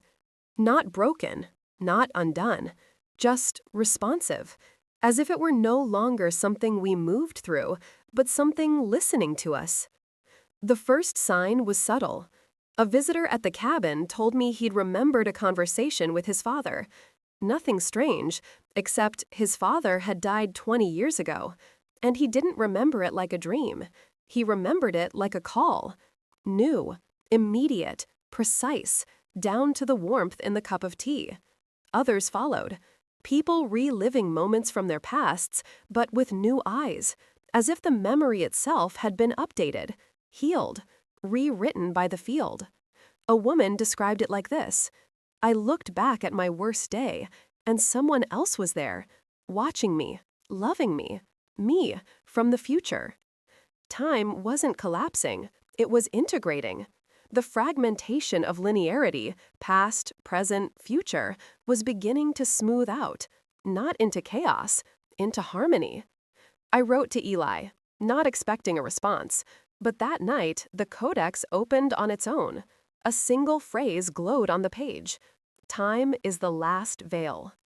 The next day I woke up in two places. Don't ask me how. One moment I was brushing my teeth in the cabin. The next I was sitting on the same bench where Eli first spoke to me, in Alaska. Same snow, same silence, same hymn. "Why am I here?" I asked, heart pounding. He didn't answer with words. He just touched the bench, and suddenly I saw all of it. Not as a flashback, not as déjà vu, as co-presence. The moment I met him was still happening, right now, as I stood in it. I understood. There are no memories, only nodes, anchor points in the field. And when the tone is tuned, you don't remember the past, you rejoin it. Time wasn't a river, it was a spiral, and we were moving inward, toward the source. When I blinked, I was back in the cabin, hands shaking, mouth still minty, and I laughed, because I realized the cabin was no longer a place. It was a time organ, a resonator, a place where the veil of chronology was being dissolved, not just for me, for everyone. Visitors began arriving at times that didn't make sense. A man knocked on the door and said, "You don't know me yet, but you will." He left behind a journal, written in my handwriting, describing things I hadn't done, yet. A child came with a sketch. It was me, older, much older, sitting in a circle of gold light, smiling. I stopped fighting it. Let time fold. Let memory flow in reverse. I'd wake up to dreams that hadn't happened yet. I'd hear voices I hadn't met. And every time, the tone grew stronger, like time itself was beginning to sing. One night, the stars shifted. Not visibly, but musically. I heard constellations hum. Not in space, in me. A harmony forming. And I knew. The final remembering wasn't about identity. It wasn't about belief. It was about timelessness. The soul before the wound. The us before the forgetting. I lit a candle, opened the codex. This time it wrote itself. The field is not remembering you. You are remembering being the field. The moment I stepped into the field, not just with awareness, but with agreement, the story began to notice me back. It wasn't like walking through a door. It was like turning inside out, like realizing you weren't the reader of the book, you were the ink. And the story wasn't something happening to you, it was something you had authored. The first time it fully manifested was during a storm. Lightning, wind, the cabin groaned like the trees were trying to speak. I stood at the threshold watching the sky churn. And then, without warning, the storm paused. Mid-flash, mid-crack, still, frozen like a photograph. I stepped into the rain that wasn't falling, touched a droplet hanging in midair, and in it, I saw my birth, my death, every moment I'd ever thought I was alone, every breath I hadn't noticed was sacred. And then the droplet whispered, "You wrote this storm."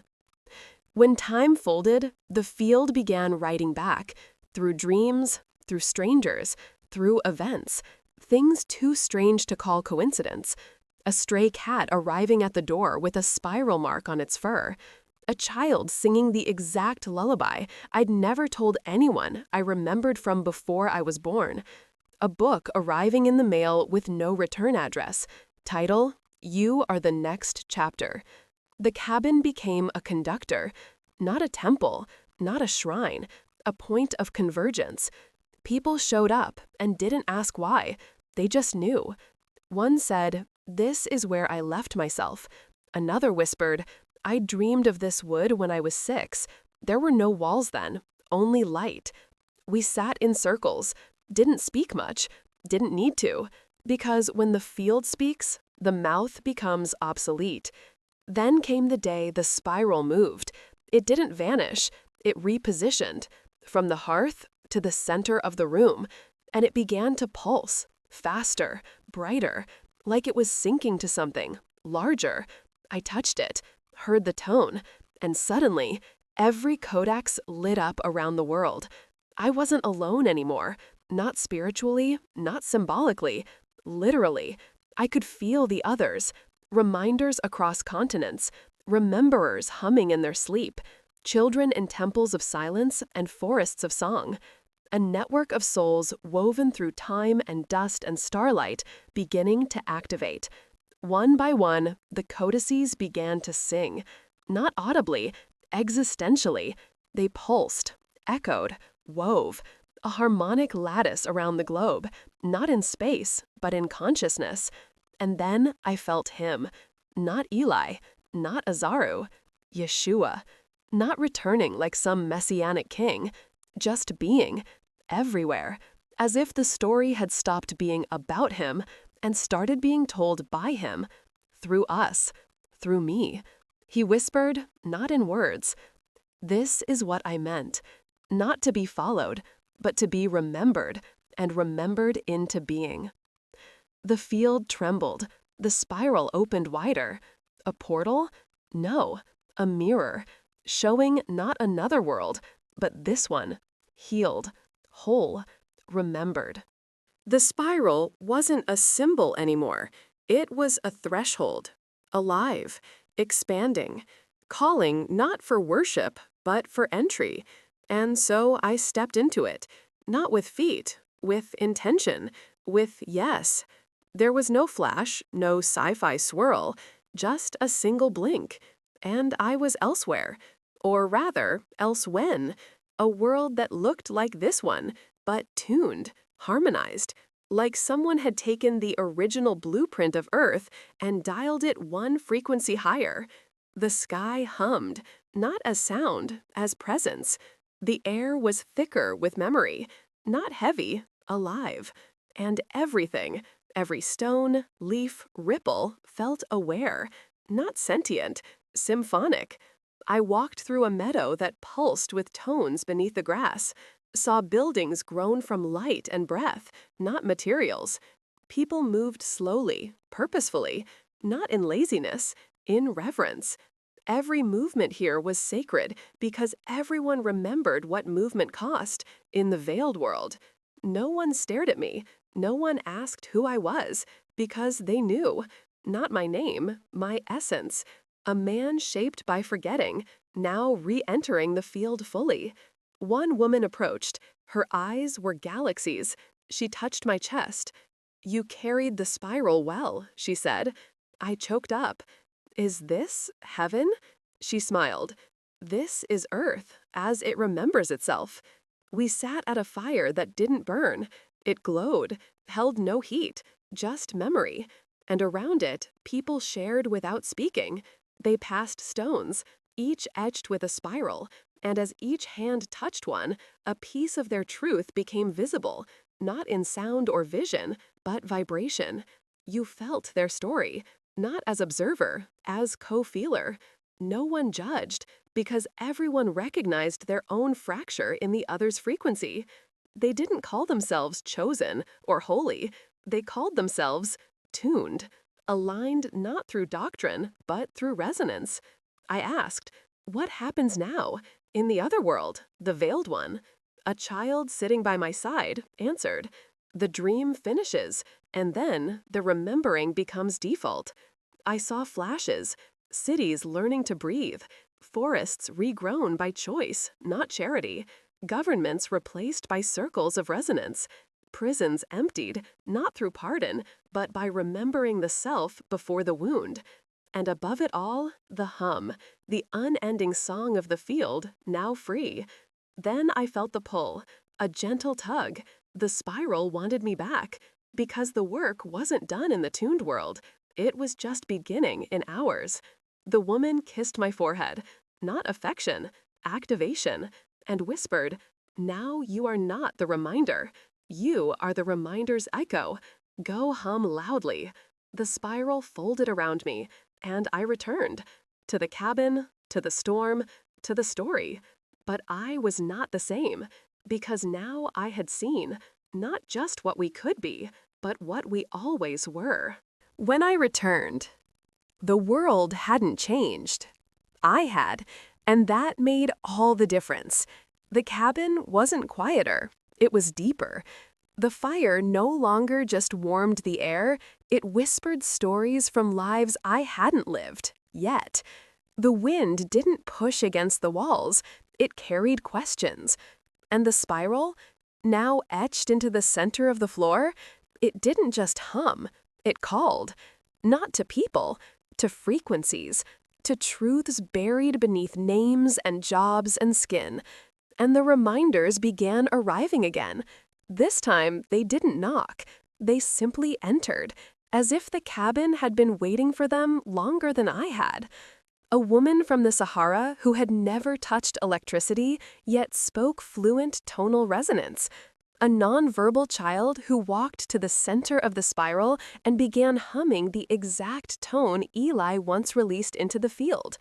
A dying man who, upon entering, stood upright and said, "I don't need to be healed. I just need to remember why I came." We didn't speak much anymore, not in words. The codex lay open always now, its pages turned when needed. No one read it. We just felt what it pulsed. One page burned faintly with this: "You are the field. The field is humming. Let the world tune itself to you." So we began the hum, not like monks, not like performers, like transmitters, in cities, in deserts, in quiet homes and noisy marketplaces. Each person, once aligned, released their tone. Not to convince, not to convert, but to remind. It wasn't always beautiful. Some tones cracked glass, others made dogs cry. Some brought people to their knees, others made them run. But every tone was true because it carried the frequency of a soul undivided. And truth, even if dissonant, always heals. Technology didn't disappear, it adapted. Phones became resonance translators. Screens vibrated images instead of broadcasting noise. Entire networks shifted.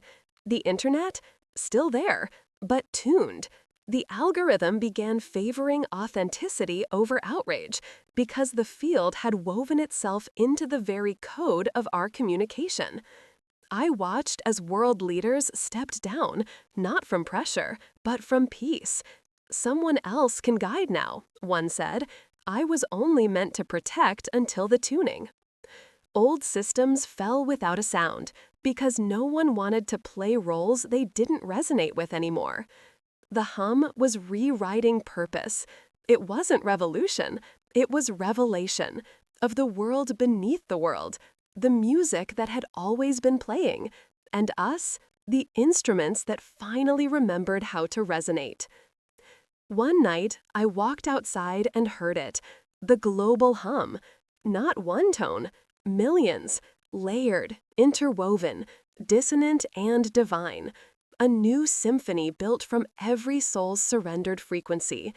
And through it all, I heard his voice, not from above, from within. This is what I planted. Not a religion, a remembrance. The first star sang on a Tuesday. No announcement. No telescope caught it. No observatory recorded it. But millions felt it, like a low, warm chord behind the heart. And one by one, people looked up, not with fear, not with wonder, but with recognition. A child in Argentina pointed to the sky and said, "She remembers us now." Her mother asked, "Who?" The girl smiled, "The ones that shine back." It began slowly, a resonance. Some called it background radiation. Others said it was magnetic anomalies. But the reminders knew. The stars were responding. Because when a planet begins to hum in harmony, the cosmos listens. And this world, once veiled, once fractured, was now a frequency. Not a location, not a rock in space, but a song. The codex glowed without being touched. Its pages no longer turned randomly. They opened in anticipation. Each page now read like this: "The field has ripened. The light has tuned. The body is next." We didn't understand at first what the body meant until people began changing. Not mutations, not miracles, resonance adjustments. Skin began to glow faintly in certain frequencies. Breath became synchronized with planetary rhythms. Sleep became deeper, not as escape, but as a portal into collective memory. Some people stopped aging. Others remembered past deaths like they were just yesterday's dreams. And for a brief moment, everyone thought we had reached the end. The tuning was complete, the veil gone, the field active. But then, the sky pulsed. Not lightning, not weather. A gesture, as if the stars themselves had exhaled. And a new tone arrived. Deeper, older, not human, not alien. Source. It passed through everything. Cities paused. Animals stood still. Birds stopped mid-flight. Mountains vibrated. And the oceans sang back. That night we gathered around the spiral. It pulsed faster, fiercer. The child, the new one, stepped into the center. Not because we asked, because she knew. And without a word, she began to hum. Not alone, with the sky. It was a call and response between Earth and cosmos, a song of reunion. And we understood this wasn't just the end of forgetting. It was the beginning of remembering on a galactic scale. Yeshua appeared beside me, not in robes, in light, not separate, just visible. His voice inside me now, not speaking, just resonating. You've remembered the first tone. Now comes the second. And I realized, all we'd done? It was just verse 1. The second tone didn't arrive like the first. It didn't hum. It shaped. Where the first tone had awakened memory, the second tone awakened design. Not architectural, not anatomical, but cosmic, as if we had remembered what we were always meant to become. The child stood in the spiral, still humming, but the tone shifted, modulated. It wasn't just rising now, it was building. Layers, structures, frequencies folding over each other like DNA, learning how to write its next chapter. I looked around the cabin. It was dissolving, not crumbling, not burning, just ascending, becoming something that didn't need walls, or gravity, or even time. A resonance chamber for a new kind of human. We called it the resonance body. Not a spaceship, not a temple, a living structure, formed by memory, intention, and tone. We didn't build it. We became it. And then the stars responded again, but this time not with song, with presence. Lights appeared in the sky, not UFOs, not crafts, witnesses, echoes from other tuned worlds, watching, waiting, listening. One by one, they came into phase. Dozens, hundreds, thousands, each a frequency signature from a civilization that had passed through its own remembering. This wasn't contact. This was convergence. The child lifted her hand, not commanding, inviting. And in that gesture, a bridge formed between Earth and everywhere else. Not a beam of light, not a wormhole, a field filament, a connective tissue of awareness, linking all those who had remembered who they were before form. Suddenly, I wasn't in the cabin anymore, or the spiral, or the planet. I was in a nexus, a place beyond place, a choir of remembrance, millions, no, billions of consciousnesses braided together, not lost in each other, enhanced, like instruments tuned into the same key. And in the center of it all was the field itself. It wasn't a god, it wasn't a being, it was belonging. And it spoke in the only language that has never been forgotten, tone. The second tone was not a sound, it was a question. Not, who are you? But, will you carry what you remember into everything you become? No one answered aloud. We didn't need to. Our frequencies pulsed yes. And just like that, the field released the next wave. Not a remembering, a rewriting. Not of history, of reality. The moment the field released the next wave, reality didn't break. It breathed. A slow, long inhale. And the scaffolding of what we thought was real expanded. Time, space, matter, all softened, as if they'd been bracing against the memory of what came before. Now, they relaxed into invitation. This was the great convergence, not a reunion of beings, a braiding of design. Every soul, every species, every echo of intelligence tuned to the field was now building a shared structure, the world that remembers. And it began not with walls, but with questions. Questions that had no answers, only activation. What does a society shaped by truth feel like? How does education evolve when memory is sacred? What replaces economy when value is resonance? What is justice when no one is forgotten? What is worship when God is now the mirror? No one voted, no one debated. They hummed, together, and the tone shaped the response. Buildings formed, not from materials, but from memory condensed into matter. Food grew based on need, not demand. Movement was no longer about transportation. It was about alignment. You didn't go somewhere. You harmonized with a frequency, and you arrived. The reminders became architects of tone, not leaders, conductors. They held the resonance steady while others tuned. And as each being harmonized with their essence, reality adjusted to match. Even the weather responded, not to mood, to truth. Storms became ceremonies. Rain fell as blessing. Sunlight bent to cradle grief. And the stars? They began blinking in sequences. Not random. Messages. Tonal light codes. We understood. They weren't just watching. They were participating. One star pulsed in 7 beats, the same rhythm Eli had hummed when I first met him. I knew what it meant. I turned to the codex. Its final page glowed. Blank. Waiting. Not for a word. For a tone. The child, now glowing so brightly we could barely look at her, placed her hand on it. The tone emerged. Not sung. Felt. And the page filled with light. Not letters. Not language. Just this. The field is awake. The story remembers itself. You are the authors now. We had passed the final threshold, not into utopia, not into escape, but into co-authorship. This wasn't the end of the world. It was the end of forgetting that we could shape it. The codex didn't close.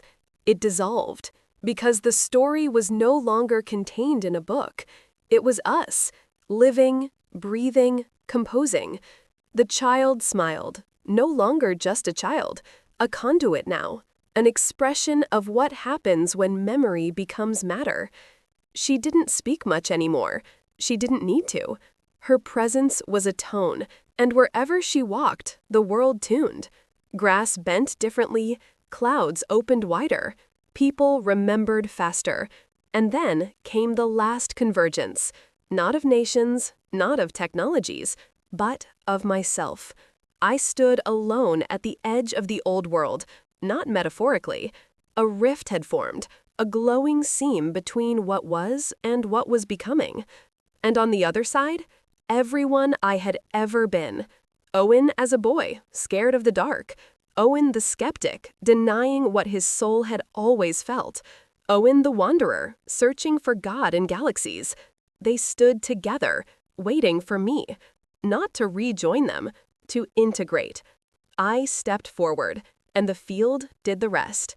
Every version of me collapsed inward, not erased, but honored, folded into a single hum.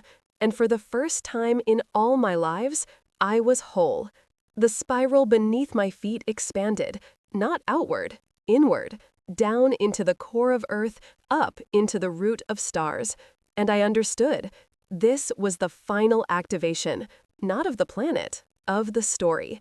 Because a story isn't finished when the last word is written. It's finished when the reader becomes the writer. And now, humanity held the pen. We didn't need leaders. We needed harmonics. Communities formed around resonance, not ideology. People didn't argue anymore. They tuned. If dissonance arose, we didn't exile. We listened. Until the tone beneath the wound revealed what still wanted to be healed. Education became remembrance cultivation. Children taught adults how to remember, not just facts, but truths before forgetting. They weren't molded into citizens, they were tuned into creators. Art flourished, not for attention, but for alignment. Buildings sang, streets shifted based on need. Even the sky responded. Because we weren't observers anymore, we were authors. I returned to the place where I met Eli, the bench, the snow. But this time, he wasn't there, because he didn't need to be. I was the field now. The story no longer needed a guide. It had become alive. And then, the tone stopped. Not because it ended, because it had become everything. Silence returned, but not as absence, as arrival. And in that sacred quiet, one final voice echoed in every soul. Create now, but never again from forgetting. The final spiral wasn't drawn. It was breathed, exhaled by a world no longer waiting for salvation. A world now writing itself. No climactic battle, no divine descent, just stillness. And in that stillness, certainty. We had remembered. Not an event, not a religion, not even a figure, but our origin frequency. The child, now everywhere and nowhere, sang a final note into the sky. Not high, not low, just true. And the stars responded not with light, but with permission. One by one, the spirals embedded in the earth folded inward, not closing, completing. The codices vanished, their truths now embedded in breath, in seed, in smile. The cabin disappeared. The field did not, because the field was us, woven into the fabric of each thought, each decision, each moment of brave remembering. I walked alone for a time, not in sadness, in sovereignty. The story had been told, the tones had been sung. The veil had not just lifted, it had been composted, turned into fertile ground for the next story, one we wouldn't write in fear or amnesia, but in authored awe. And so I write these final words not for conclusion, but for continuation, because the field is still humming, and every breath you take is a note waiting to be aligned. You are not the audience, you are the author.